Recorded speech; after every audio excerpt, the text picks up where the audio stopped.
উম্মতে যদি নবী বলে নবীজি উম্মত বলবেন না। আল্লাহুম্মা সাল্লি আলা সাইয়্যিদিনা ওয়া আলা আলি সাইয়্যিদিনা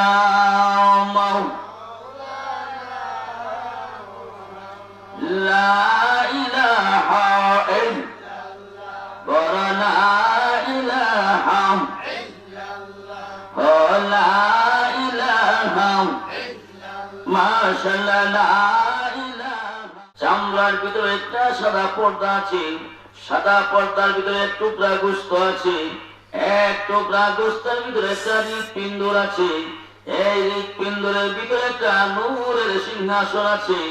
এই নূরের সিংহাসন আমার স্বয়ং আল্লাহ আছে। আলা বিযিকরিল্লাহি তাতমাইনুল কলব, যে মানুষটার, যে ব্যক্তিটার, নারী এবং পুরুষের কলবটা পবিত্র আছে, তার সমস্ত দেহটা পবিত্র।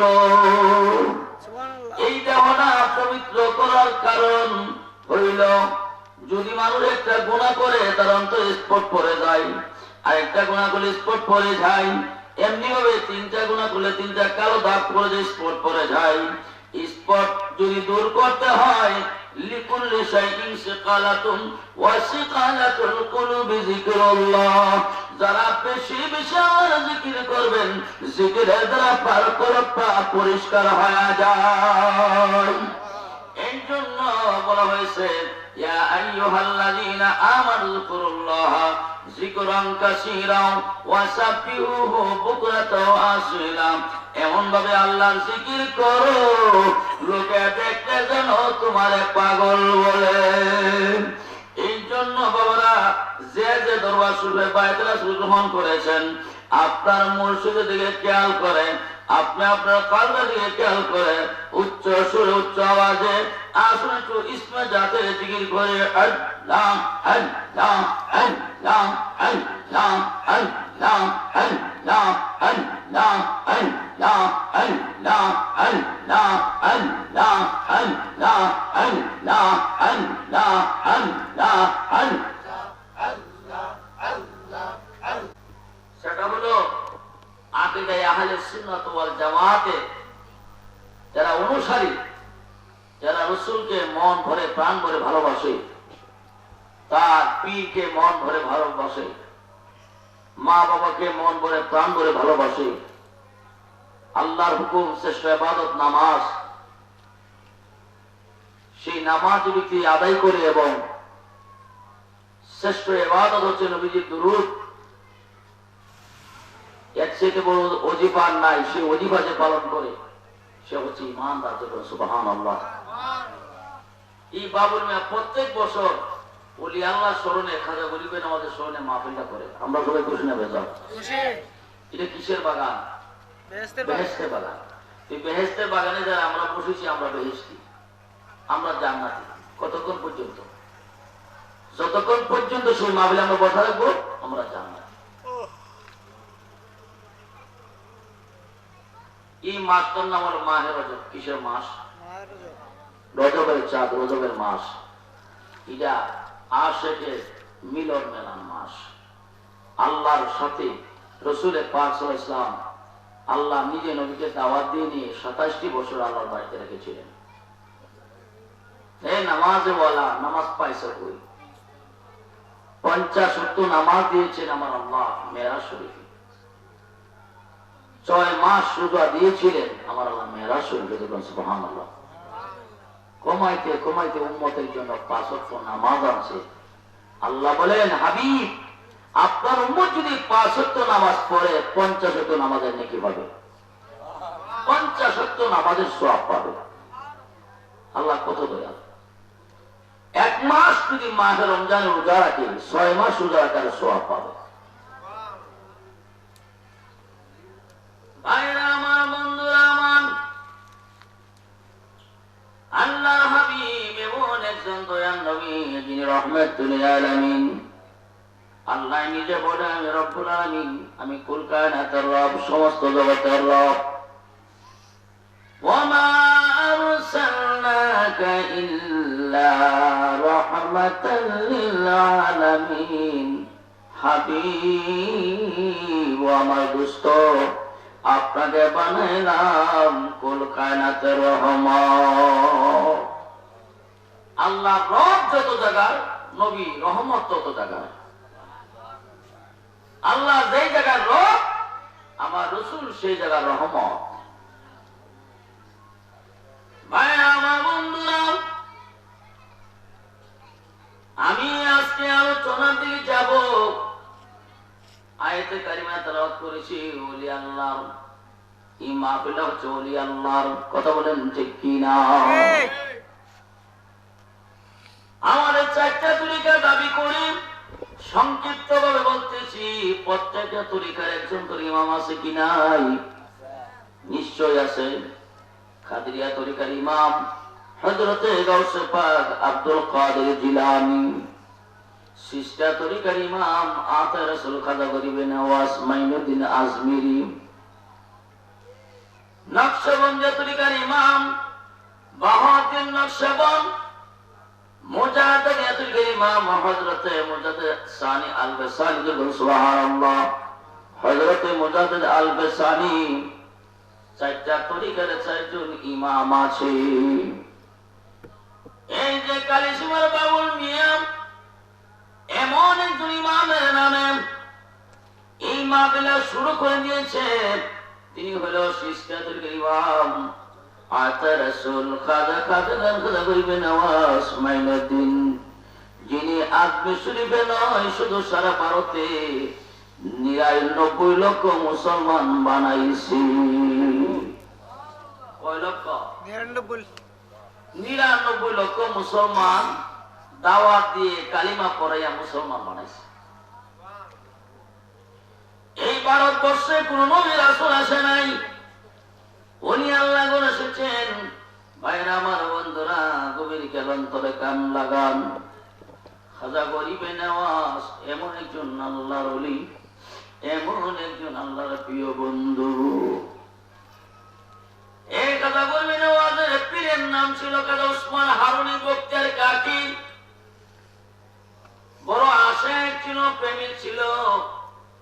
যে কোনো কারণে, যে কোনো পথ কথার কারণে এক রাত্রে একটা ঘোষণায় ১ লক্ষ মুরিদ ছুটে গেল। সুবহানাল্লাহ। খাজা উসমান হারুনি উপরে একটা মন্তব্য এসেছিল, মন্তব্যের কারণে এক রাত্রে ১ লক্ষ মুরিদ ছুটে গেছে। পিছন দিয়া তিনি দেশ ত্যাগ করে চলে যায়। তাকে দেখে একজন শুধু দেখতাম। একজন। কয়জন? একজন।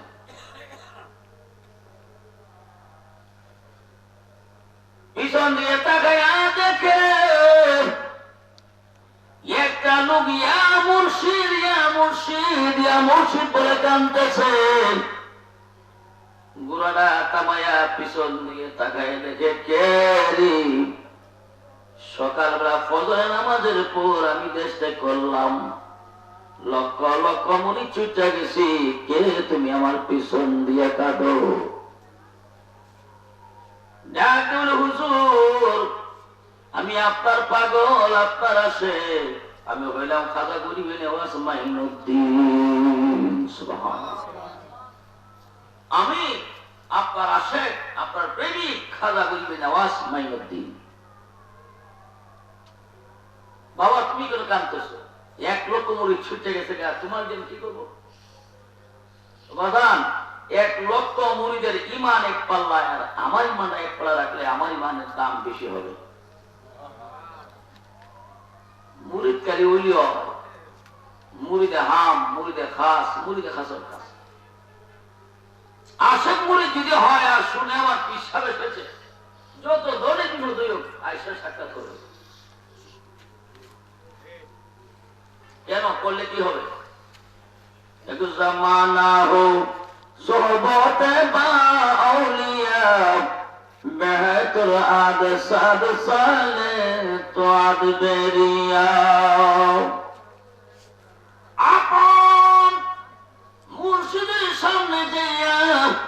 নেক নজরে যদি একবার তাকান, কিছুক্ষণ সময় আমার আল্লাহ বলে বান্দারে আপন মুর্শিদের সান্নিধ্যে কিছুক্ষণ সময় কাটানোর কারণে আমার আল্লাহ তোমার 100 বছরের সগীরা গুনাহ মাফ করে দিয়েছে। শুধু তাই নয়, 100 বছরের সগীরা গুনাহ শুধু নয়, 60 বছরের সগীরা গুনাহ এবং 100 রাকাত নফল নামাজের নেকি আমার আল্লাহ তোমার দান করে দিয়েছে।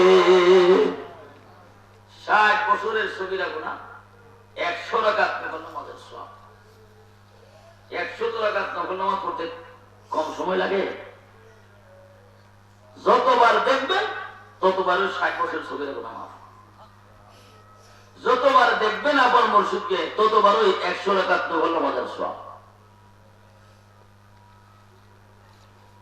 কাজা উসমান হারুনি ডাকে কয় মাইনুদ্দিন, ও মাইনুদ্দিন, যে দেশটা আমি ত্যাগ করলাম কিসের কারণে ত্যাগ করলাম তুমি তো জানো, আর কেউ জানি আর না জানি তুমি তো জানো। বাবা জান, আমি তো জানি, এই জন্য আমি আপনার মনের বেদনা বুঝি। আপনার সব বোঝার কারণে 1 লক্ষ মুরিদান ছুটে গেছে, আমি তো ছুটি নাই, আমি আপনার প্রেমে পাগল হইয়া পড়েছি। কেন? কারণটা ছিল যে উসমান হারুনি ছিল 1 লক্ষ মুরিদের ভিতরে এই দেশের বাদশাহ ওনার মুরিদ ছিল। বাদশার একটা ছেলে, তার চরিত্র বড় খারাপ ছিল, সে দেহ ব্যবসা করে এমন মহিলার ঘরে যাইতেন। আর বাদশাহ ডাক দিয়া কয়, হুজুর আমার ছেলেটা জিনার কাজে লিপ্ত হয়ে গেছে, আমার ছেলেটাকে জিনা হইতে আপনি ফিরায় আনবেন। এই কথাটা আল্লাহর ওলির মনে রাখলো, মনে রাখিয়া দিল। হঠাৎ করে একদিন দেহ ব্যবসার মহিলার ঘরে রহমাতুল লিল আলামিনের আশিক নবীর প্রেমিক সাদা উসমান হারুনি বক্তিয়ার কাকি যায়া তাকা দেখে রে ওই মহিলার ঘরে বাদশার ছেলে বসা আছে। দেখিয়া পরে দিন চিন্তা করলো, কারণ ওলি আল্লাহ যেখানে হাত রাখে রে সুর গুন্ডা বদমাশ ভালো হয়ে যায়। একটু চেষ্টা করে দেখি বাদশার ছেলে ভালো করতে পারি। আল্লাহর ওলি সন্ধ্যা বেলায় মাগরিবের নামাজের পরে ওই ঘরের মাঝে চলে গেলেন। মহিলা দেখিয়া তর তর করে কাঁপা আরম্ভ হয়ে গেল, না জানে কি হলো রে। এই জমানার শ্রেষ্ঠ ওলি, এই জমানার শ্রেষ্ঠ একজন আলেম, যিনি আমার ঘরে তাশরীফ এনেছে, আমি তো ভালো মহিলা নয়। ডাকতে হুজুর আমার ঘর কেন আপনি এসেছেন? ডাকতে ভাই মা গো, তুমি যে কাজটা করো আমি জেনেছি, আমি বুঝেছি। একটা কথা বলবো, আজকে সারা রাত আমি তোমার ঘরে থাকবো, অন্য কোনো পর পুরো যাতে তোমার ঘরে না আসে। মা মা গো, তুমি গোসল করে পবিত্র হয়ে যাও। মহিলা তরতর করে কাঁপতেছে। মহিলা গোসল করে ফেললেন। মা তুমি উজু বানায় নাও, নামাজের জন্য উজুর প্রয়োজন। কথা বলেন ঠিক কিনা? উজুরা বানাইলো। আল্লাহর ওলি উসমান হনে বললেন, মা নামাজের মুসল্লা আনো। 2টা নামাজের মুসল্লা আনলেন। একটা নামাজের মুসল্লায় আল্লাহর ওলি উসমান হারুনি বসে পড়লেন, আরেকটা নামাজের মুসল্লায় ওই মহিলাকে বসাইলেন। সুবহানাল্লাহ। তাওয়াজ্জু বাবা 3 প্রকার। এনকাসি তাওয়াজ্জু, এলকাই তাওয়াজ্জু, ইত্তেহাদি তাওয়াজ্জু। একটা তাওয়াজ্জু দেওয়া শুরু করে দিলেন। আল্লাহর ওলি বলেন, মা চক্ষুটা তোমার বন্ধ করো। চক্ষুটা বন্ধ করার পরে আল্লাহর ওলি যখন তাওয়াজ্জু দিয়ে নেক নজরে তাকাইলেন, ওই মহিলার অতীতের যত গুনাহ ছিল সমস্ত গুনাহ আমার আল্লাহ মাফ করে দিয়েছে। এখন আল্লাহর ওলি কি ভালো উদ্দেশ্য করে গেছে না খারাপ উদ্দেশ্য? এই মহিলার ভালো বানানোর জন্য, ঠিক না বেশি?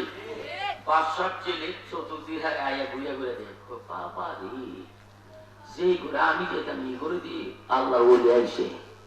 আমি খারাপ কাজ করছি না, আমার এটা ঢিল হয়, ঠিক না বেশি মনে তো আরেকটা। আমি গেছিলাম উহাম করতাম, আমি গেছিলাম জিনা করতাম, ও লিও হয়েছে, তাহলে তোমার ঠিক করো, আগামীকালকে আমার আপারে বলে দিবে। হুজুর করে নেওয়া যাবে। আল্লাহ বলেন, যেই মাত্র মসজিদে মুয়াজ্জিন ফজর আযান দিল, আসসালাতু খায়রুম মিনান নাওম, ওঠো মুমিন মুসলমান ঘুমায় না আর, ঘুম হইতে নামাজ ভালো কুরআন বয়ান। যেই মাত্র আযান হয়ে গেল, আসসালাতু খায়রুম মিনান নাওম বললেন ফজর আযানের মুয়াজ্জিন সাহেব। আল্লাহ বলে, মা চলে যাই গো মা, চলে যাই গো মা, আর দুনিয়ার লোভে পড়িয়া কোনদিন খারাপ কাজ করিও না মা। আল্লাহ কাছে তওবাতুন নাসুহা করেছ। আল্লাহ তোমার জীবনে জানা অজানা কবিরা সগীরা শিরক বিদআত ইচ্ছা অনিচ্ছা জাহিরি বাতিনি যত গুনাহ ছিল, আমার রহমাতুল লিল আলামিনের খাতিরে তোমার সমস্ত গুনাহ maaf করে দিয়েছে। মা আমি চলে যাই, আর কোন খারাপ কাজ তুমি করো না, নসিহত দিয়েছে দিয়া বাদশাহ আদর করে মহব্বত করে কাজী ওসমান হারুনিকে একটা তসবিহ দিয়েছিল। কি দিয়েছিল? তসবিহ মানে মুরিদে দিয়ে দিয়েছে। আল্লাহ কি করছে, এই তসবিহটা নামাজের মসল্লা তৈরি করছে, রাইটা চলে আসে। যে মাত্র খানা সাহেব পীর কেবলা পড়তে বের হয়ে গেল, ওই বাদশার ছেলে করায় হাজির হয়ে গেছে। ডাক দেওয়া, শোনো শোনো, সারা রাত্র তুমি পীর সাহেবের সাথে কি করেছো, আল্লাহর সাথে কি করেছো, আমি সব দেখেছি। তুমি কোথায় ছিলে? আমি ঘরে চতুর্দিকে ঘুরে ঘুরে দেখি। বলো কি না খারাপ কিছু করতে দেখি নাই?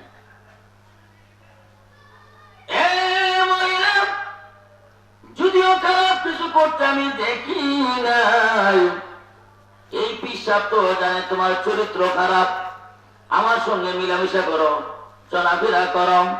দেহ ব্যবসায়ী মহিলা, এই দেহ ব্যবসায়ীর মহিলা করে আল্লাহ কেমনে আসে এটা আমার বুঝে আসে না। যাও যাও, যদি তোমার আজকে তুমি যদি তোমার ঘরে আমাকে আর জায়গা না দাও, আমি এমন একটা ভেস লাগাইবো তোমার পিসাব এই দেশে আর থাকতে পারবে না। ভেস লাগামো পিসাব আর বিদেশে চলে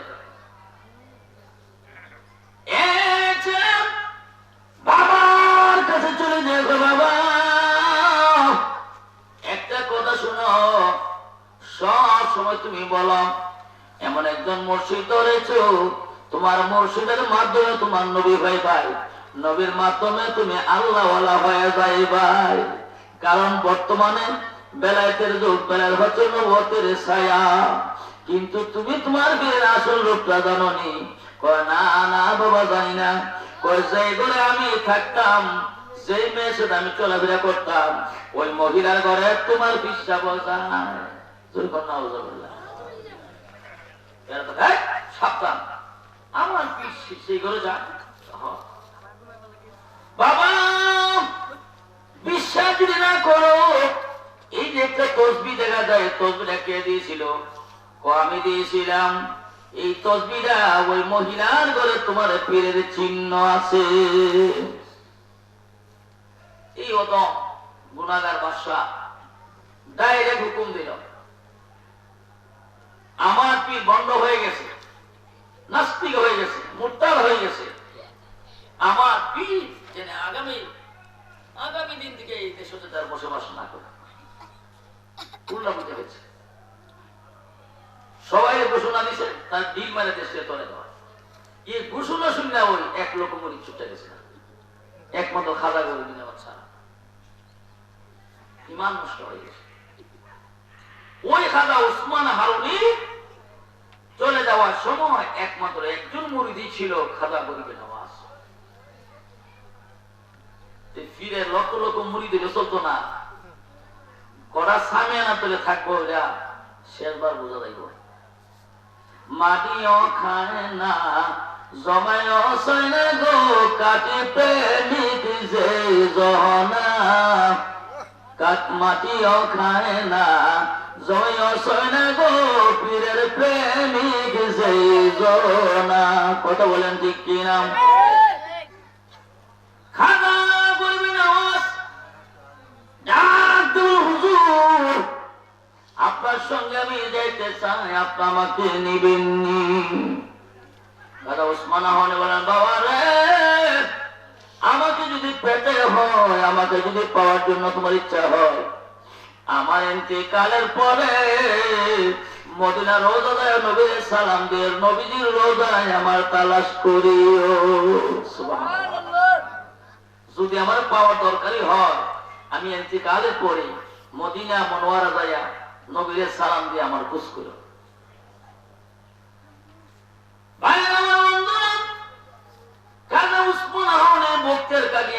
করলেন, যার মাজার হইল ভারতের দিল্লি। কথা বলেন ঠিক কিনা? দিল্লি শহরে, ভারতের রাজধানী দিল্লি।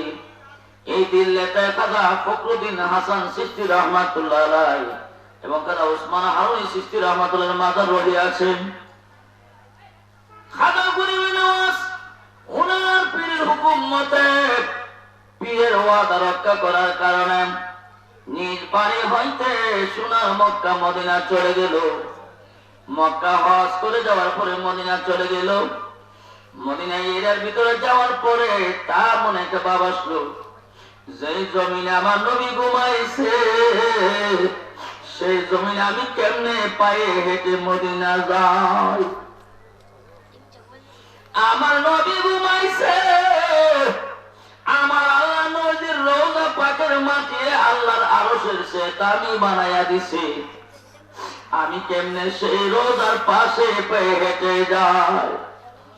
খাজা বলবে নওয়াজ দুটা পা উপর দিয়ে কলিজা বেবে বেবে রোজ রোজা যায়া কাছে যায়া সালাম দেয়, আসসালাতু ওয়াসসালামু আলাইকা ইয়া রাসূলুল্লাহ। নবী গো,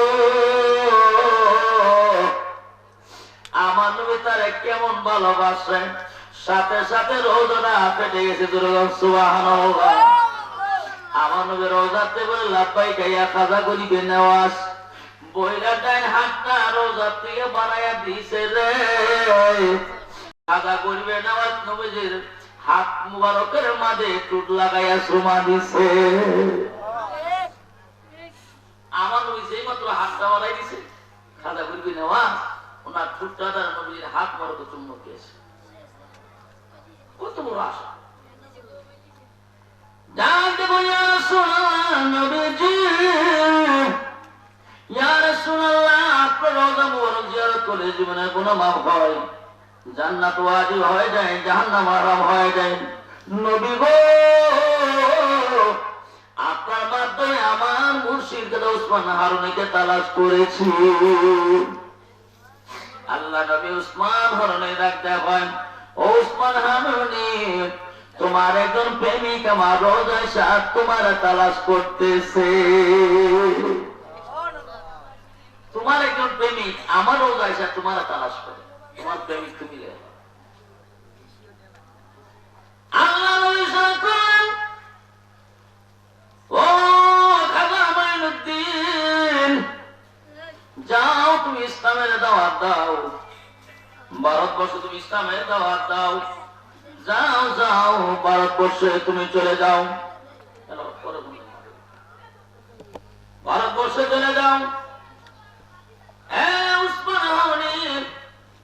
তোমার প্রিয় মুর্শিদ তুমি খাজা গরিবে নওয়াজ ভারতবর্ষে চলে যাওয়ার সময় তোমার একজন মামা আছে, যিনি পিরানি পীর দস্তগীর সৈয়দ মুহিউদ্দিন আব্দুল কাদের জিলানীর বাড়িতে 40 দিন সিল্লা দিয়া যাইও।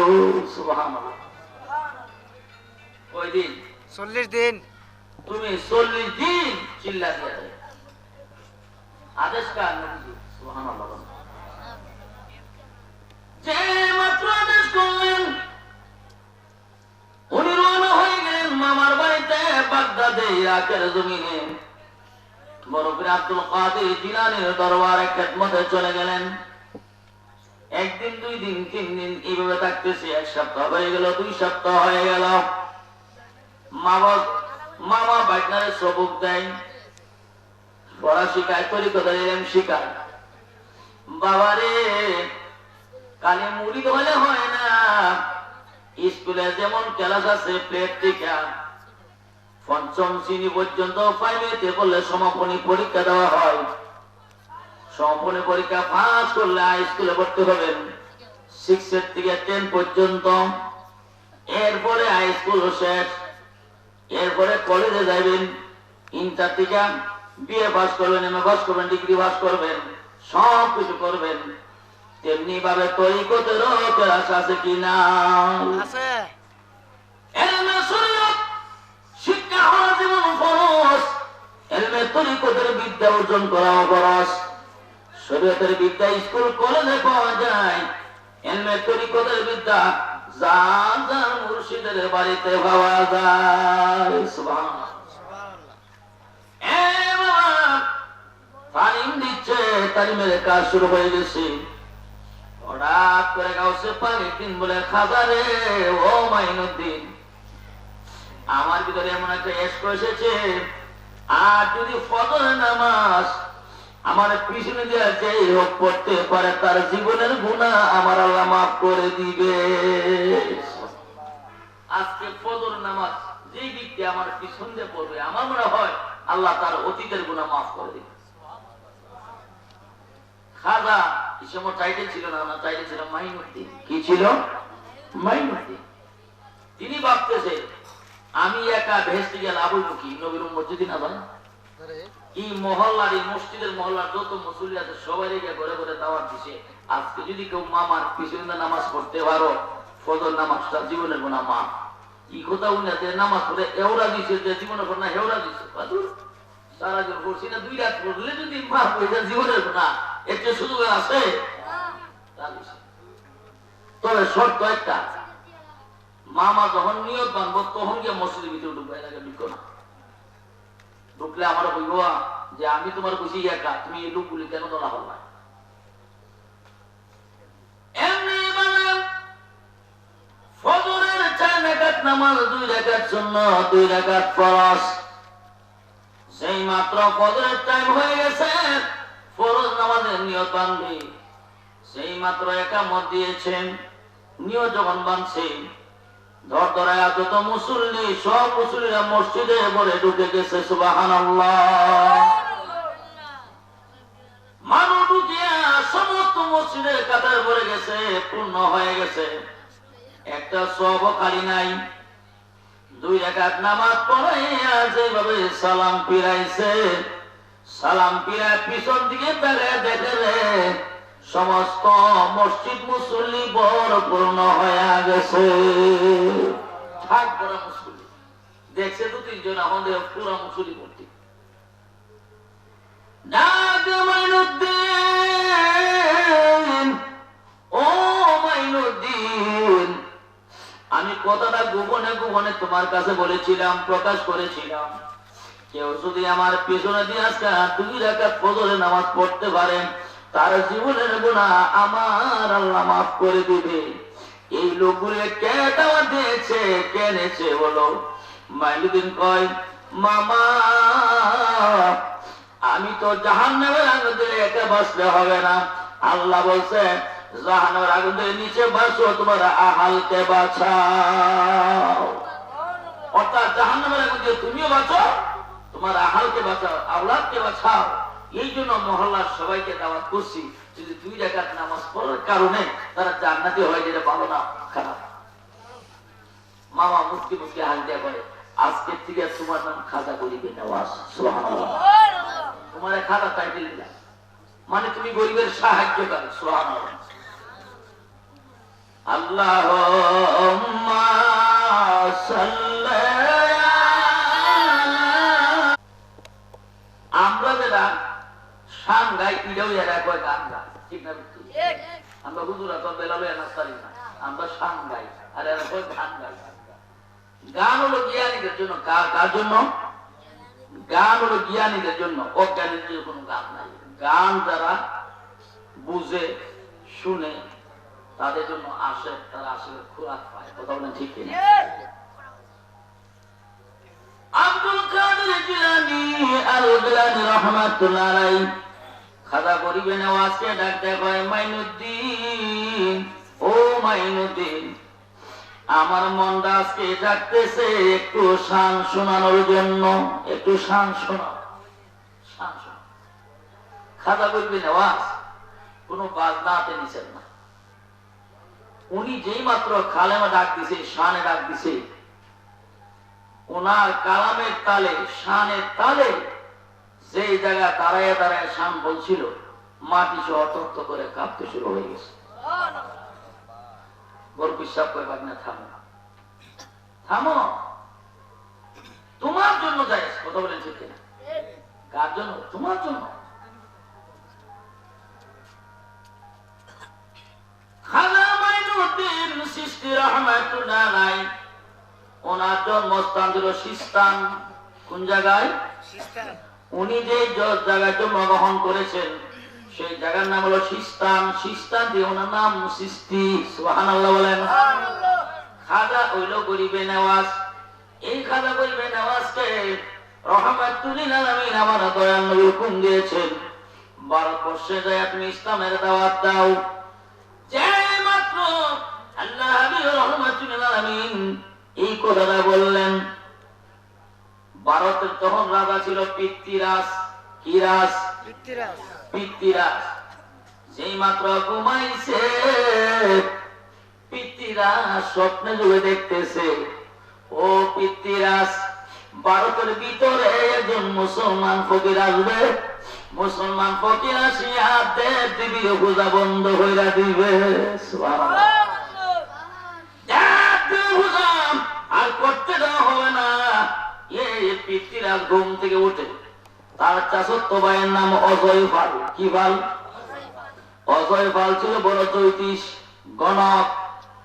আমরা বাবা এমন একটা সময় ছিল, হিন্দুরাম তাদের যে ঠাকুর ছিল, ওই গণক ছিল, গণকের কাছে গেছে, গণা গণাইছে, আজকে আমি পূর্ব দিকে আমার গেলে যাত্রা হবে না, পশ্চিম দিকে গেলে যাত্রা হবে, দক্ষিণে যাত্রা হবে না, উত্তরে যাত্রা হবে। তাদের গোসাই তাদের ঠাকুর যা বলছে তাই পালন করছে। আমরা তারা ইমান বড় আরেকটা জিনিস, মুসলমানদের কুরআন, মুসলমানদের কি কুরআন, এই কুরআন অনুবাদ করছে গিরিশচন্দ্র সেন, হিন্দু। তাতে কি মুসলমান হয়ে গেছে? না, মুসলমান হয় না। দাড়ি রাখলে কি মুসলমান হয়? যারা মুসলমান, আমরা দাড়ি রাখা সুন্নত, হিন্দু বলে দাড়ি রাখা সুন্নত। রবীন্দ্রনাথ ঠাকুরের দাড়ি কম আছে, সে কি মুসলমান? পাগড়ি বান্ধি মুসলমান হইব? ভারতের মনমোহন সিং আমার থেকে অনেক বড় পাগড়ি লম্বা, এতে কি মুসলমান হয়েছে? পাগড়িও মুসলমান না, টুপিও মুসলমান না, দাড়িও মুসলমান না। ইমানদারের জন্য টুপি পরা সুন্নত, দাড়ি রাখা সুন্নত। বেঈমান নাস্তিকের জন্য দাড়ি ফ্যাশন, টুপি ফ্যাশন, সুন্নত নয়। কথা বলেন ঠিক কিনা?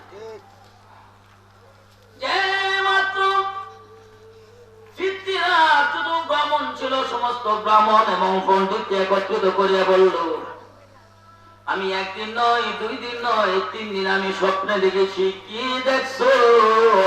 স্বপ্নে দেখেছি একজন মুসলমান ফকির ভারতের ভিতরে আগমন করবে। সে আসি আমরা বাপ দাদার যত ধর্ম ছিল সমস্ত ধর্মের মাঝে শ্রম কালি দিয়া ইসলাম ধর্ম জারি করিয়া দিবে। সুবহানাল্লাহ বলেন।